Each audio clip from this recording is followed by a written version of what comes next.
मैं बिल्कुल तमाम मीडिया के माध्यम से तमाम सरकार को, तमाम जनप्रतिनिधियों को और साथ ही साथ सुपर सीएम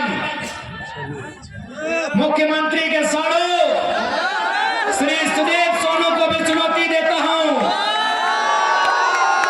कि सुन रहे हैं, गिरिडीह का झंडा मैदान आपके बाप का है।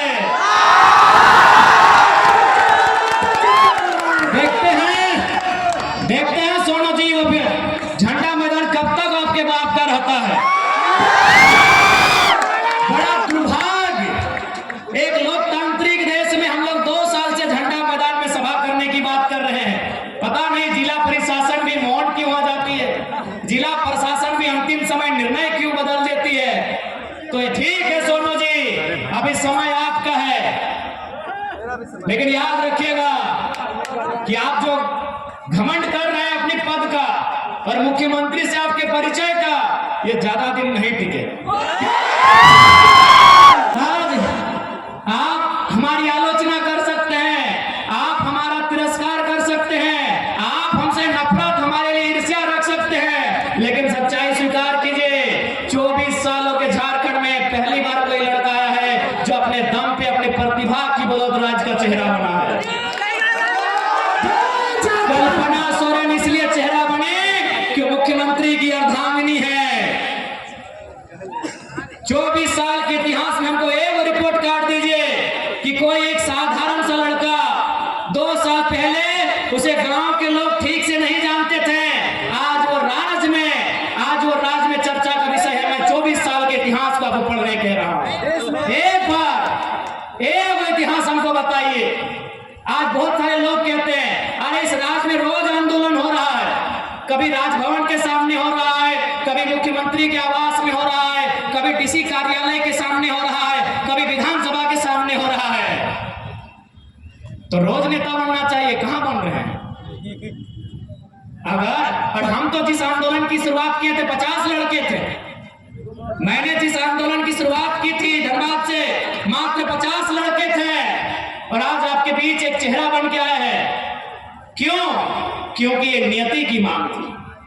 नियति चाहती थी कि कोई आए सामने जो झारखंड के मुद्दों पे खुल के बात करे, कोई आए सामने जो झारखंडियत पे खुल के बात करे, लेकिन कोई बात नहीं करना चाहता था। वो कहते हैं ना कि बिल्ली से तो हर कोई परेशान है, लेकिन घंटी बांधेगा कौन? घंटी बांधेगा कौन? तो बस मैंने वही काम किया है, मैंने आवाज दिया है, मैंने घंटी बांधने का काम किया है। और आज मैं बिल्कुल तमाम मीडिया के माध्यम से तमाम सरकार को, तमाम जनप्रतिनिधियों को और साथ ही साथ सुपर सीएम मुख्यमंत्री के साड़ू श्री सुदेव सोनू को भी चुनौती देता हूं कि सुन रहे हैं, गिरिडीह का झंडा मैदान आपके बाप का है।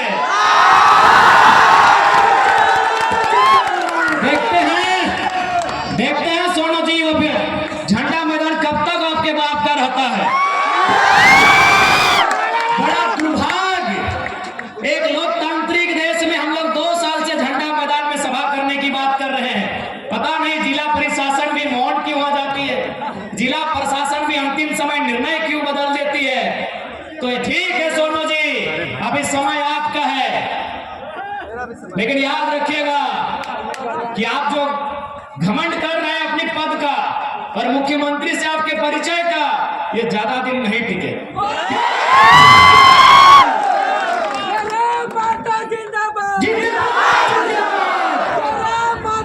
और याद रखिएगा, इस बार गिरिडीह की जनता आपसे हिसाब लेगी। गिरिडीह की जनता आपसे इस बात का हिसाब लेगी कि आपने जितना जीएम लैंड में कब्जा किया है, आपने जितना कंपनी और फैक्ट्री से दलाली लेने का काम किया है, उसका पाए हिसाब गिरिडीह की जनता लेगी। माननीय सुदीप कुमार सोनू जी, इस बात को याद रखिएगा।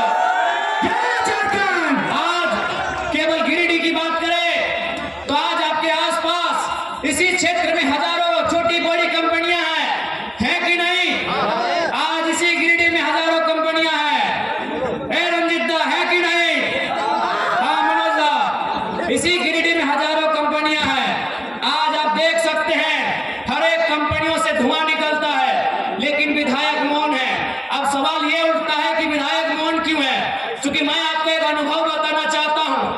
एक कंपनी के किनारे मेरा कार्यक्रम था। जब तक मेरा कार्यक्रम था, कंपनी ने धुआं को बंद करके रखा था। यानी केवल मेरे कार्यक्रम से अगर धुआं बंद हो सकता है, तो विधायक चाहेंगे तो क्या क्या बंद हो सकता है, आप सोचिए। एक कार्यक्रम में, जब तक मेरा कार्यक्रम था, मेरे कार्यक्रम से लगभग 300-400 मीटर की दूरी में एक फैक्ट्री था।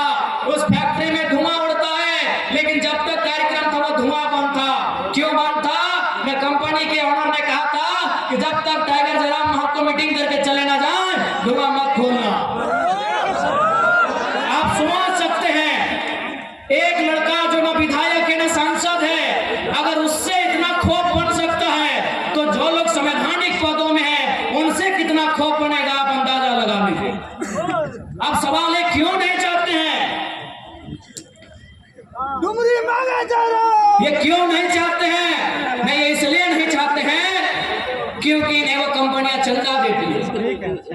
ऐसा नहीं है कि जयराम महतो को उन्होंने चंदा का प्रलोभन नहीं दिया।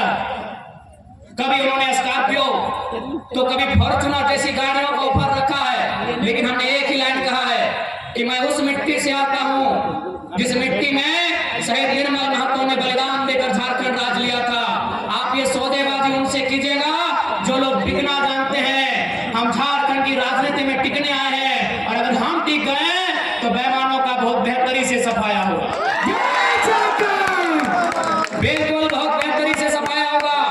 और मैं आपको कहना चाहूंगा, बहुत सारे लोग आपको कहेंगे कि ये लड़का नौजवान है, कभी कभी एग्रेसिव भाषण देता है, आक्रामक बातें करता है, मारने पीटने की बातें करता है। देखिए भैया, ये मेरा व्यवहार में है तो है।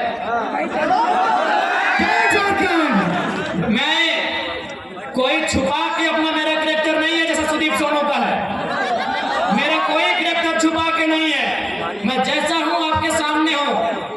मुझे टी शर्ट पहन के मंच में आना पसंद है, मैं आता हूं। मुझे खाली पांव पसंद है, मैं खाली पांव आया हूं। मैं कोई दिखावटी नहीं हूं, मैं जो हूं सो हूं। लेकिन हाँ, इतना कह देंगे, मैंने 2 साल झारखंड को देखा, बहुत करीब से देखा।